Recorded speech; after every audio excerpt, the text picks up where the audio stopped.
मैं पहलो तोरा दो तीन चीज के आग्रह करने नहीं, ठीक है। एक आग्रह पर्सनल आग्रह है। एक आग्रह बहुत बड़ा आग्रह है पर्सनल। तू हमार भाई छो, मंत्री अब छो, हमारे एक पर्सनल आग्रह है। तू अभी डीएम मोतिहारी बात कर, हम हाथ जोड़े छे तोरा से। 160 घर जो 140 सालों से रह रहे, उसमें 4 सेना के लोग हैं। सेना बॉर्डर पर है, 3 सेना बॉर्डर पे है, 2 सेना रिटायर कर गए लगभग। यहाँ वो ये ब्लॉक है सुगौली और गांव है पजियरवा। एक पोखर है उस बीच में, जहाँ हिंदू मुसलमान सभी परिवार के लोग यहाँ रहते हैं। यहाँ स्वतंत्रता सेनानी अछवट मिश्रा, उनके बेटा सुभाष मिश्रा जी, और ये सारे लोग, इसमें कोई दिल्ली बॉम्बे में रहने वाले जितेंद्र मिश्रा जी जो संघीय व्यवस्था से कंप्लीट रूप से प्रभावित, वो कभी आते हैं तो छठ करने आ जाते हैं। उन्होंने कोर्ट में चला गया कि हम छठ करने जाते हैं। इंक्रोचमेंट पूर्व या पश्चिम या कहीं से लोग पोखरा कर रहा है। 140 के बाद नियम है कि 30 साल के बाद, यहाँ एक है गैर मजरवा, एक है मालकियत गैर मजरवा। तो आप खुद ही मंत्री हैं, तो गैर मजरवा जमीन 30 साल के बाद DCLR को पावर है कि 30 साल के बाद उसकी रसीद देंगे। इन लोगों ने साजिश के तहत कभी रसीद नहीं दिया। उसके बाद जब कोई सेना रहता है कहीं, तो DM DCLR को डायरेक्ट है उसकी कागजात को करने का, वो भी नहीं किया, एक्ट है उसका।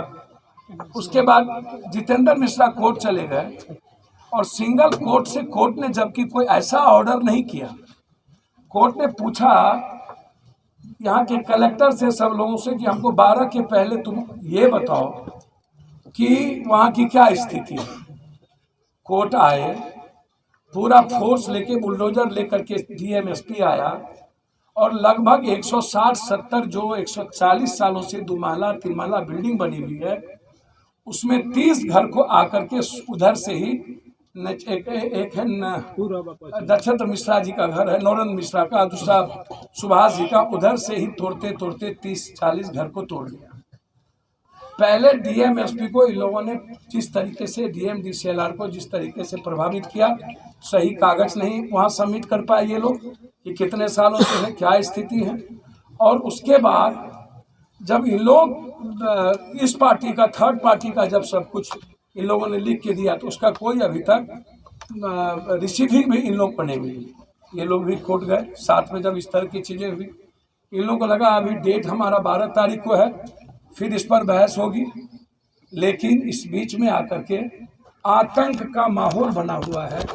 बस मैं इतना ही कह सकता हूँ आपसे भाई मेरे, सुगौली पंचायत पजियरवा सब के सब यहाँ पर गरीब आदमी जिंदगी किसी तरह मकान बना करके रहा है। जी, सुगौली प्रखंड, जी, पंजरवा पंचायत। अब 12 को वहाँ है। बस मेरा इतना आग्रह है, अमित शाह जज हैं, सिंगल जज हैं हाईकोर्ट, वहाँ ऑर्डर, मोहित कुमार शाह हाईकोर्ट में, हाईकोर्ट जी। अब मेरा इतने है कि हम लोगों को भी कोर्ट में अपने PP से बात करनी चाहिए। जो इंक्रोचमेंट पोखर पे हुआ होगा, हम उसको हटा लेंगे या वो आके हटा दे, लेकिन पोखर पर से बाहर जिसका कोई मतलब नहीं, पोखर को कोई इंक्रोचमेंट नहीं हुई। पोखर जो सार्वजनिक पोखर है, या गांव घर में जो अखाड़ा टाइप की चीज़ें हैं, जैसे कहीं कबीर मठ है, कहीं कोई मठ है, कहीं कब्रिस्तान है, कहीं शमशान है, जो हिंदी भाषी जो इलाका है, सबसे पहले जब किसी मठों के लिए, किसी सार्वजनिक पोखर के लिए, मंदिर की सार्वजनिक ज़मीन के लिए, मस्जिद की सार्वजनिक ज़मीन के लिए, गुरुद्वारे हो, कब्रिस्तान हो या शमशान हो या ईदगाह हो, ऐसी चीज़ों के लिए बाउंड्री का पूर्णकालिक प्रावधान भी है और उसमें गवर्नमेंट का पैसा भी है।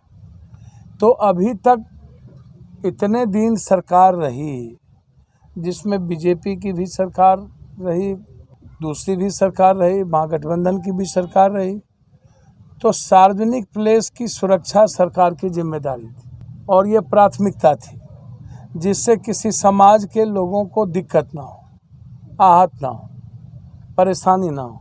और कोई भी ऐसा व्यक्ति जो कंप्लीट रूप से जाहिल टाइप के लोग हो, किसी व्यक्ति विशेष के कारण किसी तरह की परेशानी ना हो, तो इसकी पूरी जिम्मेदारी थी कि इतने दिनों के अंदर सार्वजनिक स्थानों को हम सरकार घेराबंदी करेगी, सुरक्षित करेगी। तो क्या कारण है कि अभी तक नहीं हो। दूसरी चीज़ इंक्रोचमेंट,